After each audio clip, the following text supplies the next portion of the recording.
یکم وا بدید دیگه، وا بدید دیگه، واقعا خسته شدیم دیگه، واقعا بریدیم. این تریلیمه، مال خودمه. تو تمام کشورها کسی که تریلی داره یعنی سرمایه دار، دروغ هم نیست. صاحب تریلی یعنی سرمایه دار، چون پولی که تریلی دار میبینه هیچ کی نمیبینه. به ناموسم قسم صبحی بار زدم رفتم گذاشتمش تو پارکینگ، کرایه تاکسی نداشتم برم تا خونه. به ناموسم قسم کرایه تاکسی نداشتم برم تا خونه. 20 کیلومتر پیاده رفتم تا رسیدم تو خونه. صبح تا حالا خواستم راه بیفتم به دنیا عالم رو زدم به خاطر 2 میلیون تومن. به رفیق رو زدم که بالا شهر تهران میشینه، برای 2 میلیون خرجی نداشته به من بده.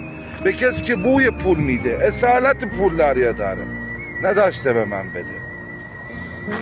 دلم میسوزه برای او کارگری که صبح تا بعد از ظهر بیشه تو فلکی به خاطر 500,000 تومان که بخواد در روز گیرش بیاد، که نصف مرغم نمیتونه بخره باش.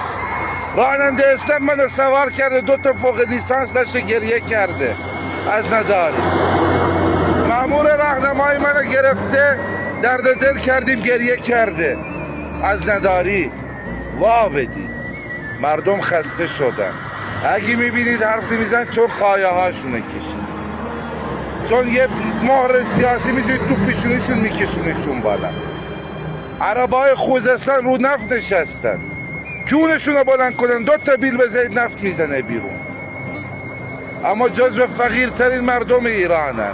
کرد همینطور، مازندرانی ها همینطور، بلوچ ها همینطور، کل ایران همینطور. مادرها شب تا صبح گریه میکنن، پدرها رو شرمنده کردی. وا بدید، نمیتونید برید بذارید کسی دیگه بیاد. این مملکت از اولش گل و بلبل بوده، شما ریدید توش. چند تا سران دولت داشتیم که با شرف بودن که اونا رو با کارتون به کشتن دادید. وا بدید دیگه. مردم اگه سکوت میکنن از شرافتشون، وا بدید. خسته شدیم.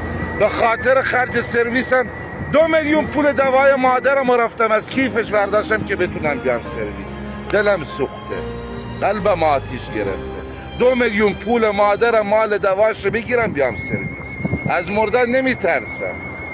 اگه از مردن میترسیدم راننده نمیشدم، اما از مردن نمیترسم.